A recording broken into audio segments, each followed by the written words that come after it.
अस्सलाम वालेकुम। और अनटोल्ड फैक्ट्स की टीम की तरफ से आप सभी को हमारा राम राम भी है। और आज जो हम वीडियो बनाने जा रहे हैं थोड़ा स्पेशल टॉपिक पर है। और स्पेशल क्यों है, मेरे काफ़ी सारे व्यूअर्स इस बात को समझ जाएंगे, और अगर नहीं भी समझे तो प्लीज़ मेरी तरफ से एक रिक्वेस्ट है कि आप इसको समझने की कोशिश कीजिए, क्योंकि आज हम वेदों को डिफेंड करने वाले हैं। बिल्कुल आपने सही सुना, हम वेदों को डिफेंड करेंगे। और अब आपके दिमाग में सवाल ये होगा कि वेदों का इस्लाम से क्या कॉन्टेक्ट है, या वेदों को क्यों डिफेंड कर रहे हो, वेदों में तो बहुत कुछ गलत लिखा हुआ है। देखिए, मैं आपको एक छोटी सी बात बता देता हूँ कि शायद आप लोग ये बात नहीं जानते कि वेद को एक्चुअल हिंदी में, जो हम एक आम भाषा बोलते हैं, वेद का मीनिंग होता है ज्ञान। और वो कौन सा ज्ञान है, इसके बारे में हम स्पेशल एक वीडियो बनाएंगे इंशाल्लाह। और वो होगा कि नूह अलैहिस्सलाम का इन वेद वालों से क्या कनेक्शन है, जिसको ये लोग मनु ऋषि के नाम से जानते हैं। वैसे तो 14 मनुओं का जिक्र है, लेकिन नूह अलैहिस्सलाम के कौन से नंबर के मनु कहलाए जाते हैं, तो जब ये वीडियो आएगा शायद तब आपको ये बात समझ में आएगी। लेकिन आज हम वेद को डिफेंड जो करेंगे, किस लेवल पे करेंगे और किस आधार पे करेंगे, आपको तो ये मालूम ही है कि हम कुरान और हदीसें और इस चीज़ से रिलेटेड या रिप्लाई वाली वीडियोस बनाते हैं। आज भी हम रिप्लाई लेकर आए आपके सामने, और हमारा रिप्लाई है, एक चैनल है जिसको शायद आप जानते होंगे, उसका नाम है साइंस जर्नी। और ये जो है बंदा, ये क्या कर रहा है कि ऊट पटांग, इसके मैंने बहुत व्यूज़ देखे हैं और काफ़ी सारी वीडियो भी मैंने इसकी नोट की हैं, तो मुझे पता है कि किस तरह की वीडियोस बनाते हैं। तो ये लोग, ठीक है, तुम अपने व्यू लोगों को समझाना चाह रहे हो, लेकिन इसका मतलब ये नहीं है कि कोई धर्म ग्रंथ गलत होगा। वो एक बात अलग है कि कोई अपने धर्म ग्रंथ में इधर उधर से कोई चीज़ें उठा के वो मिक्स कर दे, तो इसका मतलब ये थोड़ी ना कि वो धर्म ग्रंथ गलत हो जाएगा। ये तो एक इंसान की अपनी आइडियोलॉजी है, ये उसकी अपनी सोच है कि उसने उन चीज़ों को पढ़ा और फिर उन्हीं में उनको मिक्स कर दिया और फिर उन्हीं को धर्म के नाम पर लोगों के सामने पेश कर दिया। तो इसका मतलब ये थोड़ी ना होता है कि वो धर्म की किताबें हैं। लेकिन एक्चुअल में जो वेद थे, जिनका जिक्र कुरान में भी आया है, अब आप सोच रहे होंगे कि कुरान में वेदों का या वेदों को मानने वालों का जिक्र क्यों आएगा। दरअसल में मैं आपको एक बात बता देता हूँ कि हमने ना कुरान को ध्यान से कभी पढ़ा ही नहीं। अगर हम कुरान को सही से समझें और हम देखें तो हमें पता चलेगा कि कुरान किस तरफ हुक्म देता है, किस चीज़ का हुक्म देता है, क्या करने का हुक्म देता है। ये 3 कॉन्सेप्ट हैं। अगर हम कुरान को समझें तो हमें पता चलेगा कि वो चीज़ें, क्योंकि शायद आपने सुना होगा कि एक कलिमा है जिसमें आमनतु बिल्लाहि व मलाइकतिही व कुतुबिही, कुतुब कहते हैं किताबों को, यानी मैं ईमान लाया अल्लाह पर और मलाइका पर। और ये बड़ा है, काफ़ी ज़्यादा कलमा, मैंने इसको शॉर्ट में आपको समझाया, किताब पर आके रोक दिया। तो कुतुब का मतलब यहाँ पर किताबों से रिलेटेड है। किताब अगर सिर्फ कुरान एक ही होती, कुरान से पहले और अल्लाह ताला किताब नहीं भेजते, तो शायद एक ही किताब का जिक्र हो। लेकिन यहाँ किताबों की बात हो रही है, समझ रहे हो, कि मैं ईमान लाया अल्लाह पर और अल्लाह के मलाइका यानी फरिश्तों पर और किताबों पर। अब आप समझ रहे हो ना कि कुरान से पहले भी अल्लाह ने जो किताबें भेजी हैं, जो जिक्र आया। पहले मैं आपको बता दूं कि रसूल अल्लाह ने भेजे इस दुनिया के अंदर, और रसूल उनको कहते हैं जिन पर रिसालत यानी अल्लाह ताला ने अपना कलाम भेजा और लोगों के लिए हुक्म दिया कि अब आपको ये करना है। नबी तो बहुत 1,24,000 कमावेश नबी का जिक्र है, लेकिन उनमें रसूल भी तो थे। सिर्फ 4 ही रसूल नहीं है, रसूल और भी थे। नूह अलैहिस्सलाम भी रसूल थे, तो उनकी भी अपनी एक किताब थी। तो अब यहाँ पर हम बात करते हैं, अगर आपको अभी भी मेरी बात का यकीन नहीं है और अभी भी आप ये सोच के वीडियो को स्किप करना चाहते हैं कि नहीं नहीं, इसमें तो देखो वेदों को डिफेंड कर रहे हैं, वेदों की पक्षधर लेकर बैठे हुए हैं, तो आप गलत सोच रहे हैं। क्योंकि मैं आपकी स्क्रीन पर आ रहा है सूरह बकरा की आयत नंबर 62 पर जाइए, जिसमें अल्लाह ताला इरशाद फरमाते हैं कि वो लोग जो अरबी नबी यानी हमारे नबी आका मोहम्मद सल्लल्लाहु अलैहि वसल्लम को जो लोग मानते हैं, चाहे वो यहूदी हो या वो ईसाई हो या फिर साबी। अब यहाँ पर साबी कौन है जानते हो? इनको साबईन भी कहा गया है, यानी वो साबईन जो उन किताबों को, यानी जो रसूलों पर उतरी, उनको मानने वाले लोग। अब मुसलमान है, अगर यहाँ पर होता नबी की बात है तो पहले दे दिया कि अरबी नबी को मानने वाले, यानी जो आज हम लोग हैं, तो अरब के नबी ही थे, हमारे नबी अरब के रहने वाले थे, वो हो गए, यानी हम लोग। अब आते हैं यहूदी, तो यहूदी भी हो चुके, यहूदी का जिक्र इस आयत में है।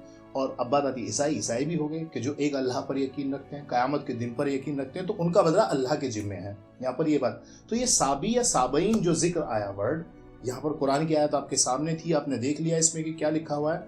तो ये जो जिक्र है, ये कौन लोग थे? क्या साबी या साबईन जो लोग हैं, क्या ये वो लोग थे जो वेदों को मानते थे? वेद का मतलब ज्ञान होता है यार, ये समझने की कोशिश करो। और कुरान भी एक वेद ही है, कुरान एक ज्ञान है, अल्लाह का वो ज्ञान जो अल्लाह ताला ने इस कौम पर नाजिल कर पूरी कायनात के लोगों के लिए नाजिल किया है। तो इसका मतलब ये नहीं होता कि जो किताबें थीं वो गलत थीं। किताब सही थी, लोग गलत थे कि उन्होंने जानबूझकर अपनी बातों को इसमें मिक्स कर दिया। तो आज हम वेदों को डिफेंड करने वाले हैं इंशाल्लाह। और हम ये साइंस जर्नी वाले चैनल पे एक रिप्लाई देना चाहते हैं ताकि जितने भी लोग वेदों को मानने वाले हैं या भगवत गीता या फिर कुरान को मानने, वो ये चीज़ कॉन्सेप्ट को समझ में आए कि एक्चुअल कॉन्सेप्ट क्या है और लोग किस तरह गुमराह होते हैं। तो गुमराही कैसे लोगों की ज़िंदगी में आती है उसका एक छोटा सा नजराना हम आपके सामने पेश करने जा रहे हैं। जरा पहले इनको हम सुन लेते हैं। लेकिन ये नरबलि देने की प्रथा कौन से शास्त्रों में और धर्म ग्रंथों ने दे रखी है? तो बिल्कुल भी मत चौंकिए, ये ब्राह्मण ग्रंथ में इतनी ज्यादा गंदगी है, चाहे वो मनुस्मृति हो, रामायण हो, महाभारत हो या वेद ही क्यों न हो, सब के सब ने पशु बलि के साथ साथ नर बलि देने का भी प्रावधान किया है, इस्तेमाल किए गए हैं नर मेध और पुरुष मेध। इसीलिए इसका मतलब समझना बहुत ही जरूरी है। नर मेध के बारे में निघंटु अध्याय 3 के 17 श्लोक में लिखा है, देवताओं को कोई चीज अर्पित करने की रस्म को वे लोग यज्ञ वह मेध कहा करते थे। जो चीज दी जाती थी वह शब्द पहले जोड़ा जाता था, यानी यज्ञ या मेध में अगर नर या पुरुष की बलि दी जाती थी तो उसे नरमेध या पुरुष मेध कहा जाता था। यानी कि निघंटु के अनुसार पुरुष मेध को ही नरमेध कहा जाता है। एक दूसरी किताब से भी देख लीजिए, इसका नाम है सप्तकल्प द्रुम, जो कि संस्कृत का विश्वकोश है। इसमें लिखा है, नरमेध शब्द मिद धातु से बना है जिसका अर्थ है हिंसा। अतः नरमेध वह यज्ञ विशेष है जिसमें पुरुषों व नरों का वध किया जाता है। तो आपने सुना कि इसने नरबलि का जिक्र किया, मनुस्मृति का, वेदों के बारे में कहा कि कैसे कैसे ये वेद जो नरबलि के बारे में कैसे बताते हैं और ये सब चीज़ें। आपने इसकी बकवास भी सुन ली होगी। सबसे पहले मैं बता दूं कि संस्कृत में 4 कॉन्सेप्ट होते हैं। किसी भी श्लोक का सबसे पहले तो वो मूल श्लोक होना चाहिए। अगर मैं इस साइंस जर्नी वाले बंदे से अगर मैं ये सवाल पूछूं, भाई क्या आपको संस्कृत वाकई में आती है, या अगर संस्कृत आपको आती है तो क्या ये 4 कॉन्सेप्ट को ध्यान में रखकर आप उसका सही व्याख्या करते हैं? और वो 4 कॉन्सेप्ट कौन से जानते हो? सबसे पहले तो उसका मूल कॉन्सेप्ट होता है। किसी भी श्लोक का सबसे पहले मूल श्लोक होना चाहिए, उसके बाद में फिर उसका वाक्य रूप होना चाहिए, यानी उसको वाक्य के रूप में लिखते हैं, फिर उसका अर्थ लिखते हैं, अर्थ के बाद फिर उसकी व्याख्या लिखी जाती है। यानी ये 4 कॉन्सेप्ट हैं। तो इन चारों कॉन्सेप्ट को ध्यान में रख के जब वो व्याख्या सामने आएगी तो पता चलेगा रियल में क्या है। लेकिन यहाँ पर अब जो लोग ये बोलते हैं कि वेद जो ये आदेश देता है कि इस तरह करना चाहिए, उस तरह करना चाहिए, तो वेद जो आदेश देता है ऐसे करना चाहिए, वैसे करना चाहिए, इसने अभी 2 किताबों का, एक तो निघंटु के बारे में बोला और एक और संस्कृत की एक किताब बोली। तो क्या ये लोग वाकई में संस्कृत को समझते थे या वाकई में इनके पास वो ओरिजिनल कॉन्सेप्ट था जिसके बारे में ये बात कर रहा है? मुझे तो नहीं लगता, क्योंकि अगर वाकई में वेद ईश्वर वाणी शुरू से थे और वेद वाकई में अल्लाह ताला ने किसी नबी पर भेजे और यह वाकई में वेदों का ओरिजिनल कॉन्सेप्ट था, तो ये झूठ बोल रहा है, ऐसा कभी नहीं था। क्योंकि इसका प्रमाण हम अभी थोड़ी देर में देने वाले हैं। तो यहाँ पर किसी भी राइटर की किताब उठा के वेद को, कुरान को, बाइबल को, तौरात को या जितनी भी किताबें और पहरे थी उनको बताना, क्योंकि सबसे पहले अगर आप तौरात, इंजील, ज़बूर, कुरान और वेद उठाएंगे तो इनमें सबसे मेन जो मूल कॉन्सेप्ट जानते हो वो क्या है? वह है एक अल्लाह को मानना। क्योंकि अथर्ववेद में भी कहा है नतस्या प्रतिमा अस्ति, यानी ईश्वर की कोई तस्वीर नहीं है, ईश्वर को एक मानना चाहिए।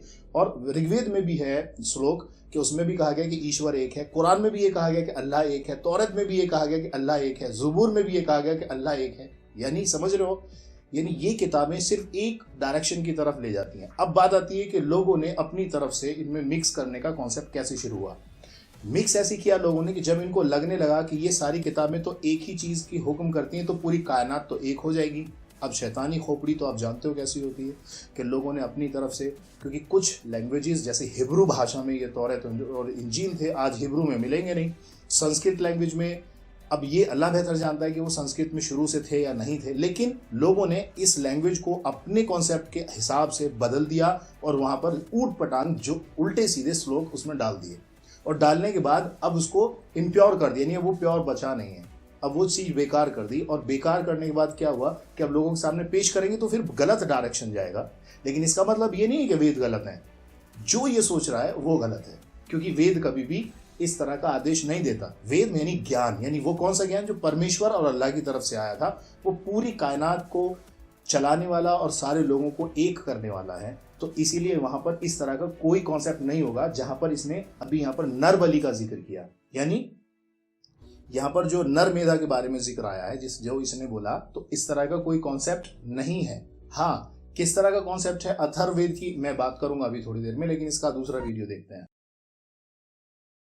अब आइए मैं वेदों के उदाहरण दिखाता हूँ कि कैसे उसमें नरमेध यानी कि पुरुष की बलि चढ़ाने की बात लिखी हुई है। यजुर्वेद के प्रसिद्ध भाष्यकार महिधर का नाम तो आपने सुना होगा। वीडियो 105 अगर आपने देखा होगा तो आप समझ गए होंगे महिधर 13वीं-14वीं सदी के सबसे पुराने भाष्यकारों में से एक हैं और ब्राह्मणों के अनुसार उनका भाष्य 17वीं-18वीं सदी में दोबारा रिकंस्ट्रक्ट किया गया था। तो महिधर ने यजुर्वेद के दूसरे मंडल के 30वें मंत्र के भाष्य में नरमेध के बारे में लिखा है, जो ब्राह्मण या क्षत्रिय देवताओं से भी ऊंचे रुतबे तक पहुंचना चाहते हैं उन्हें पुरुष मेध यज्ञ करना चाहिए। यानी ब्राह्मण और क्षत्रिय अपने को ऊंचा रुतबा दिखाने के नाम पर यज्ञ के बहाने जिसका मन करे उसी की हत्या कर देते थे। अब आप समझ सकते हैं कि वेद किस तरह से ब्राह्मणों क्षत्रियों से धर्म के नाम पर अपने ही प्रजा के लोगों का बलि चढ़वाते आया है। ब्राह्मण कहते हैं कि वे कुत्ते की अतड़ी पका के खाए थे। खैर, इस पूरे प्रसंग का निचोड़ यह था कि ब्राह्मण ग्रंथ हमेशा यह प्रेरणा देता है कि अपने लाभ के लिए दूसरों की बलि चढ़ा दो। अब इसने बोला कि यहाँ पर जो वेद है, महिधर, सावर, उवट जो है, ये 3 महर्षि हुए जो 14वीं और 13वीं शताब्दी के लोग हैं, और इन्होंने क्या किया कि इन्होंने वेदों का जो पूरी की पूरी अर्थ और व्याख्या की थी। उसके बाद दयानंद सरस्वती ने किया, लेकिन उससे पहले जो ये रेफरेंस दे रहा है कि वहाँ पर बलि देने का जो जिक्र है कि वेद बलि के बारे में हुक्म देते हैं, बलि चढ़ाते रहो, इस तरह की कॉन्सेप्ट आया है। तो आपके सामने अथर्ववेद का एक छोटा सा श्लोक मैं आपके सामने पेश कर रहा हूँ, आपकी स्क्रीन पर है, आप देख लीजिए, जिसमें लिखा गया है कि अथर्वा ऋषि के जो पिताश्री थे यानी ब्रह्मा, उन्होंने अपने बेटे अथर्वा की बलि दी। लेकिन यहाँ पर बलि कॉन्सेप्ट पूरा नहीं हुआ। यानी अगर इस श्लोक के हिसाब से हम देखें तो ये जो बलि वाला सिस्टम है ये जाके मिलता है इब्राहिम अलैहिस्सलाम पर। ठीक है, तो इसके बारे में तफसील से फिर कभी किसी दिन इंशाल्लाह बात करेंगे। लेकिन यहाँ पर बलि हुई नहीं थी। ऐसा नहीं कि वहाँ पर नर बलि दी गई, ये झूठ बोल रहा है साइंस जर्नी। देखिए, साइंस जर्नी वालों, अगर आप मेरा ये चैनल देख रहे हैं तो प्लीज़ समझने की कोशिश कीजिए कि मैंने अभी 4 श्लोक के 4 कॉन्सेप्ट समझाए थे। जब तक वो समझ नहीं आएंगे तब तक आप श्लोक भी नहीं समझ पाओगे। तो इनमें मिक्स कर दिया, वो एक बात अलग है कि मिक्स करके और नर बलि को फिर इतना आम कर दिया कि लोग लगा कि नर बलि देनी ही चाहिए, ये तो गलत तरीका है। अब यहाँ पर ये बात बोल रहा है कि देखो ब्राह्मण जो है वो कुत्ते का मांस भी खाते थे, इस तरह का इसी ने अभी ये बात बोली।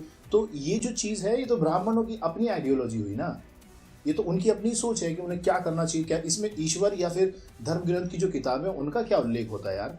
इतनी सी बात नहीं समझ में नहीं आती है कि जो धर्म ग्रंथ हैं उनमें मिक्स कर दिया गया, उनमें बहुत सारी चीज़ें मिला दी गई। तो इसका मतलब ये थोड़ी ना है कि वो जो है जो ओरिजिनल कॉन्सेप्ट था उसको, वो ओरिजिनल कॉन्सेप्ट जो है उसको भुला दिया जाएगा। कहीं ना कहीं अभी भी अगर आप ढूंढेंगे तो कहीं कहीं थोड़ा थोड़ा मिल जाता है ओरिजिनल चीज़ें। वो मान लेते हैं कि चलो वो फेक कर दिया, उनको मिक्स करके बेकार कर दिया। तो इसका मतलब ये नहीं है कि उनमें उनकी आइडियोलॉजी को आप धर्म मान लो। धर्म नहीं है, वो बात अलग है कि लोगों ने इसको मोल्ड इतना कर दिया है कि अब पता चलता है कि समझ में नहीं आता कॉन्सेप्ट। लेकिन अगर हम एक बात करें, जैसे कि मिक्स करने का मतलब ये क्या कहते हैं, वो वर्ण व्यवस्था का मैं जिक्र करता हूँ कि वर्ण व्यवस्था गलत है, वाकई में गलत है। कोई ब्राह्मण शूद्र से ऊंचा नहीं हो सकता, कोई शूद्र ब्राह्मण से ऊंचा नहीं हो सकता, क्षत्रिय वैश्य, ये जो वर्ण व्यवस्था है ये गलत कॉन्सेप्ट है, ये ईश्वर का कॉन्सेप्ट नहीं है। क्योंकि आपकी स्क्रीन पर एक श्लोक है, उसको जरा देखिए, ये भगवत गीता का श्लोक है और ये 9वां अध्याय है। और 9वां अध्याय का 29 श्लोक है। और आप इसको देखिए, इसमें क्या कहा गया है? इसमें कहा गया है कि मैं संपूर्ण प्राणियों के समान हूँ, उन प्राणियों में से ना तो कोई मेरा द्वेषी है ना कोई मेरा प्रिय, परंतु जो प्रेम पूर्वक मेरा भजन करते हैं वे मुझ में है और मैं उनमें हूँ। आप पढ़ लीजिए इसको, इसमें यहाँ पर लिखा हुआ है इसका ये मीनिंग। यानी अब अगर हम भगवत गीता के इस श्लोक को पर ध्यान देते हैं तो इस हिसाब से अगर ये ईश्वर वाणी है और इस तरह का कॉन्सेप्ट अगर आया है वाकई में, तो फिर एक बात बताओ यार, छोटी सी बात है, चलो तुम इन धर्म ग्रंथों की किताब लेके बात करते हो तो इसमें तो ये लिखा है कि ना मेरा किसी से कोई द्वेष है ना मैं किसी से प्रेम इतना ज्यादा करता हूँ, मेरे लिए तो सब, यानी इसका मतलब ये कि ईश्वर के लिए सब बराबर हुए। अगर सब बराबर हुए तो फिर ये वर्ण व्यवस्था किसने डाली वेदों में या और धर्म ग्रंथों में? और जिसने वर्ण व्यवस्था का सिस्टम इनमें डाला फिर वो गलत हुआ। तो तुम किसी इंसान को गलत कह सकते हो, ठीक है, तुम ये कह सकते हो कि जिन लोगों ने, उन ब्राह्मणों ने जिन्होंने इनमें मिक्स कर दिया वो गलत थे, लेकिन ये तो नहीं कह सकते ना कि ये जो वेद हैं, जो ईश्वर वाणी है, जो ऊपर वाले ने अपना कॉन्सेप्ट दुनिया वालों को समझाने के लिए भेजा, वो गलत हो सकता है। वो तो गलत नहीं हो सकता, ये लोग गलत हो सकते हैं। तो लोगों को गलत बोलो ना, तुम ये क्यों बोलो कि किताबें गलत है? हाँ, किताबें सही कैसे मिलेंगी? आज की जो किताबें, मैं भी वेद पर यकीन रखता हूँ उतना ही जितना मैं कुरान पर, क्योंकि इन वेदों पर नहीं। कभी आप सोचें कि मैं इन वेदों की बात कर रहा हूँ, मैं इन वेदों की बात नहीं कर रहा भाई, मैं उन वेद की बात कर रहा हूँ जो अब से 5 या 10 हज़ार साल पहले नूह अलैहिस्सलाम के ज़माने में अल्लाह ताला ने नूह अलैहिस्सलाम को दिए थे। मैं उनकी बात कर रहा हूँ, यानी मनु ऋषि जिनको ये कहते हैं, मैं उन वेदों की बात कर रहा हूँ। मैं उस ज्ञान की बात कर रहा हूँ जो ओरिजिनल कॉन्सेप्ट अल्लाह ने इस दुनिया वालों को दिया, मैं उस वेद की बात कर रहा हूँ। आज जो है, आज जो आप देख रहे हैं, इसमें बहुत कुछ मिक्स कर दिया गया। इसीलिए इस तरह के लोग, साइंस जर्नी या बहुत सारे लोग हैं जो आज अपने आप को हिंदू धर्म में होते हुए भी नास्तिक बना के बैठ चुके हैं। काफ़ी सारे मुसलमान भी हैं जो कुरान को कभी समझने की कोशिश नहीं करते, पढ़ना नहीं चाहते हैं, तो फिर उन्हें कैसे पता चलेगा? अभी कुरान की सूरह बकरा की मैंने आपको 62 मैंने आयत दिखाई थी, इसमें साबी या साबईन लोगों का जिक्र है। ये साबी साबईन कौन लोग हैं? ये वही तो लोग हैं जो उस ज़माने में कुरान से पहले जो उनकी रिसालत थी, जो किताब थी, जिनको वो मानते थे। तो ऐसा नहीं है कि साबी या साबईन है, ये साहबाओं का जिक्र नहीं है, जो नबी के साथ थे साहबा, उनका जिक्र नहीं है, क्योंकि इसमें साफ साफ है और इसका मीनिंग आप देख सकते हैं। इसका मीनिंग साफ साफ लिखा हुआ है कि वो लोग जो एक नबी, अल्लाह के रसूल सल्लल्लाहु अलैहि वसल्लम को मानते हैं, या यहूदी हो अपने नबी को मानते हैं, ईसाई हो अपने नबी को, या फिर साबी या फिर साबईन, साहबा नहीं, साबईन हो। साबईन वो लोग थे जो पहले जो रसूल आए उनके ऊपर जो अल्लाह ने वेद उतारे, यानी जो ज्ञान दिया, वेद का मतलब ज्ञान होता है, जो ज्ञान दिया, और वो उनको मानने वाले हैं। अगर वो अल्लाह पर, आखिरत के दिन पर और अल्लाह की किताबों पर और नबियों पर अगर यकीन रखते हैं, तो फिर अल्लाह उनका बदला खुद देगा, यानी परमेश्वर, ईश्वर उनका बदला खुद देगा, यानी वो सही है। इसका मतलब तो ये हुआ। तो यहाँ पर अगर वो लोग सही बैठते हैं, कुरान इस चीज़ का आदेश देता है, तो फिर हम ये कहने वाले कौन होते हैं कि नहीं यार तुम गलत हो? पूरी कायनात, चाहे वो हिंदू हो, मुसलमान हो, ईसाई हो, क्रिश्चियन हो, अल्लाह की मखलूक है, तो हमें एक दूसरे से मोहब्बत करनी चाहिए। और अगर किसी को कोई प्रॉब्लम है धर्म ग्रंथ की किताब, तो उन पे स्टडी करो यार, एक बार पढ़ो। पढ़ने के बाद आपको, हाँ, कुछ लोग आपकी स्क्रीन देख रहे हो, कुछ इस तरह के लोग हैं जो आपको गुमराह करना चाहेंगे। तो मैं देख रहे हैं आप स्क्रीन पे, कुछ इस तरह के लोग हैं जो लोगों में नफरत फैलाना चाहते हैं। अब इस तरह के लोगों को खुद ही वेदों का ज्ञान नहीं है। देखिए, मैं ये नहीं कह रहा हूँ कभी आप ये सोचें मेरी वीडियो देख करके यार ये तो देखो काफ़ी मुसलमान काफ़ी सारे के नहीं, ये तो देखो मूर्ति पूजा को सपोर्ट है। भैया मूर्ति पूजा तो हराम है, मैं इस बात को गीता से भी प्रूव कर सकता हूँ। आपकी स्क्रीन पर श्लोक आ रहा है, एक बार उसको देखिएगा और देखने के बाद फिर उसको समझिएगा, ढंग से पढ़िएगा, और फिर आपके सामने समझ में आएगी बात कि मूर्ति पूजा तो भगवत गीता में भी नहीं लिखी है। समझ रहे हैं? तो मैं मूर्ति पूजा को सपोर्ट नहीं कर रहा हूँ, मैं सपोर्ट कर रहा हूँ सिर्फ एक ईश्वर को मानने के लिए। तो एक ईश्वर की तरफ ही आना चाहिए सभी लोगों को, ये ईश्वर का नियम है। क्योंकि मैंने पहले भी बताया अथर्ववेद के श्लोक में क्या कहा है कि ईश्वर की कोई प्रतिमा नहीं है। तो जब उसकी कोई प्रतिमा नहीं है तो ईश्वर को हम साकार समझते हैं या निराकार समझते हैं।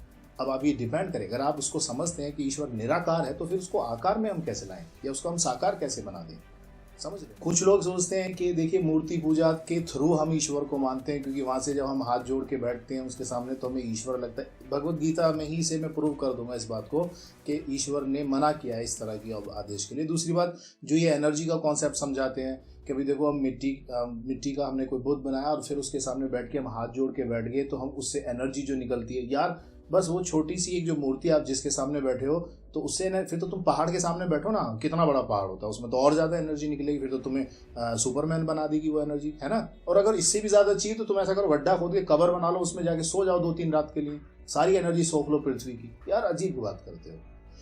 लेकिन यहाँ पर अगर कोई ये कहे कि वेद गलत है, यानी वो जो पहले थे, कोई ये कहे कि कुरान या फिर कोई कहे तौरात और इंजील, तो उनके जो ओरिजिनल कॉन्सेप्ट है अगर उस पर बात करें तो गलत नहीं हो सकते। जो बेसिक मूल आधार है, अगर मूल आधार की हम बात करते हैं तो गलत नहीं हो सकते। इस तरह के लोग समझे ना समझे, ये उनकी गलती है। जैसे तो यहाँ पर देखिए, इसने ब्राह्मणों के कुत्ते का खाना और ये सब बातें लिखी हैं, तो ये तो ब्राह्मणों की गलत बात है कि उन्होंने इस तरह का कॉन्सेप्ट दे दिया या कोई बात है।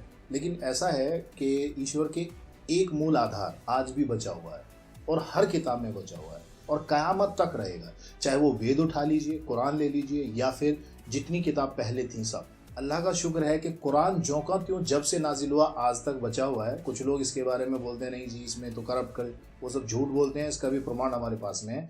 अल्लाह का शुक्र है कि उसका जो मूल और बेसिक आधार है वो आज तक है और क़यामत तक है। क्या कि अल्लाह एक है, ईश्वर एक है, परमेश्वर एक है और उसी को मानना चाहिए। जो लोग श्लोक को या कुरान की आयतों को गलत तरह से इंटरप्रेट करते हैं या उसको गलत तरीके से समझते हैं तो ये उनकी गलती हुई, चाहे वो साइंस जर्नी हो या कोई ब्राह्मण हो, कोई क्षत्रिय हो या कोई शूद्र हो या फिर कोई मुसलमान हो, तो ये उनकी अपनी गलती, इंडिविजुअल उनकी अपनी गलती है, इसमें कोई किसी का कोई हस्तक्षेप नहीं है। तो मैं यही कहना चाहूँगा कि अगर आपको समझना है तो ठीक है, आप पहले पिछले कॉन्सेप्ट पर जाइए। पुराने जो वेद थे जो 10,000 साल पहले या 15,000 जो भी वक्त रहा हो उनको पढ़िए, वो कौन सी भाषा में थे उनको जानिए, या फिर अगर इन्हीं को पढ़ना है तो इनके जो मूल आधार है उन पर ज़रा नज़र डालिए, आपको खुद समझ में आ जाएगा। ये वर्ण व्यवस्था, उसको दुष्ट को मारना, ये करना वो करना, ये सब लोगों की आइडियोलॉजी इन्होंने इसमें घुसेड़ दी है और इसको फिर लोगों के सामने पेश किया तो लोगों को इसलिए बुरा लग रहा है। नहीं, बुरा मानने की बात नहीं है। आप जब आप पढ़ेंगे खुद ही पता चल जाएगा इसमें सच और झूठ क्या है। तो यहाँ पर वो ज्ञान यानी वो वेद जो अल्लाह ने दिए थे वो झूठे नहीं थे, वो सच्चे थे। आप इसको गलत समझ रहे हो। दूसरी बात, मतलब वेद जो है वो मंदिर का घंटा है, जो आता है जिस तरह से मन करता है उसी तरह से बजा देता है और कहता है कि वेद में ये लिखा है, वेद में वो लिखा है। तो इसीलिए जो वेद के जो शुरुआती भाष्यकार हैं महिदर उवट सायण, उन्हीं की किताब खोलिएगा तो आपको ये मिलेगा, और मैं महिदर के ही भाष्य की बात कर रहा हूँ। दूसरा कॉन्सेप्ट इसका, अभी इसने बोला कि मैं जो भाष्य समझा रहा हूँ वो भाष्य में समझा रहा हूँ महिदर का, यानी महिदर का भाष्य। मैंने पहले भी बोला तो महिदर, उवट और सावड़ ये तीन हुए थे जिन्होंने जो वेदों की व्याख्या करते थे। तो अब यहाँ पर वही बात आती है कि जैसे महिदर, सावड़, उवट, उससे पहले का कोई वेदों का कोई जिक्र नहीं मिलता। तो क्या महिदर, सावड़, उवट को वाकई में ये बात समझ में आई थी कि ये वेद जो ओरिजिनल है या फिर ये वेद सही हैं? वेदों के जो श्लोक हैं 10,000 श्लोकों में से उन्होंने 1.5 लाख श्लोक बना दिए, तो इतने सारे कहाँ से आए भाई? तो ये बात समझ रहे हो ना कि लोगों ने अपनी सोच को वेदों में, अपनी सोच को इन धर्म ग्रंथों में घुसेड़ के इतना करप्ट कर दिया कि अब यकीन नहीं किया जा सकता। इसीलिए अल्लाह ताला ने लास्ट वेद भेजा जिसको आज हम कुरान के नाम से जानते हैं। समझ रहे हो? वेद का मतलब ही होता है ज्ञान और कुरान का मतलब होता है कि पढ़ना, यानी बोल कर पढ़ना कुरान, और वो ज्ञान जो अल्लाह ताला की तरफ से आया। तो मैं ये कह रहा हूँ कि ये जो अभी साइंस जर्नी ने वीडियो बनाई थी ये मुझे बिल्कुल अच्छी नहीं लगी, क्योंकि ईश्वर के उन ग्रंथों के बारे में इसने उटपटांग बोला है जो कि ओरिजिनल थे। आज की बात नहीं कर रहा, आज जो है वो उनके बारे में नहीं, वो तो खुद पढ़ेंगे आप समझ जाएंगे कि करप्ट है या नहीं है। लेकिन ईश्वर का एक ही संदेश रहा है कि ए लोगो मेरी तरफ आओ और तुम मेरी तरफ चल कर आओगे, मैं तुम्हारी तरफ चल कर आऊंगा। और मैं इंतजार में है वो कि हमारे बंदे, यानी अल्लाह ताला फरमाता है मेरे बंदे एक बार मेरी तरफ आ तो सही, एक बार आ तो सही। कहाँ भागे जा रहे हो भाई? मौत तो आएगी ना, मरना तो एक दिन है। मौत के बाद जब सवाल पूछा जाएगा कि तुम किसकी तरफ थे, जिसकी तरफ थे तो जाओ उनकी तरफ। अब मैं तुम्हें नर्क में फेंकूंगा, जहन्नम में फेंकूंगा, तो फिर कौन आएगा बचाने के लिए? वहां तो नहीं बचा सकता ना कोई भी, यहां तो भाग लोगे दुनिया में। तो ये जो अपनी शैतान वाली सोच लेकर बैठे हैं, जो लोग समाज में नफरत फैलाना चाहते हैं, वेदों को गलत तरीके से या कुरान को गलत तरीके से लोगों के सामने पेश करना चाहते हैं, मैं उनको मूर्ख कहूंगा कि वो गलत है। हाँ, वो एक बात अलग है कि इन्होंने मिक्स कर दिया, इन्होंने मिला दिया, वो चीज़ गलत है, उस पर जल्दी से कोई यकीन भी नहीं कर सकता। तो इसीलिए ऐसे लोगों से बचकर रहिए। और जो लोग हमेशा कुरान के बारे में ऊट पटांग बोलते हैं, मैं उनसे भी ये बात बोलना चाहूँगा कि यार कम से कम तुम अपने बारे में अच्छा बता दो। तो चलिए, मेरा कॉन्सेप्ट आपको समझ आया होगा कि मैं आज वेदों को डिफेंड करने के लिए क्यों खड़ा हूँ, क्योंकि मैं उन वेदों को डिफेंड करने के लिए खड़ा हूँ जो वाकई में अल्लाह ताला ने अपने नबी पर भेजे थे। वेद का मतलब ज्ञान होता है। इसी के साथ मैं इजाज़त चाहता हूँ। शुक्रिया। अस्सलाम वालेकुम। जय हिंद।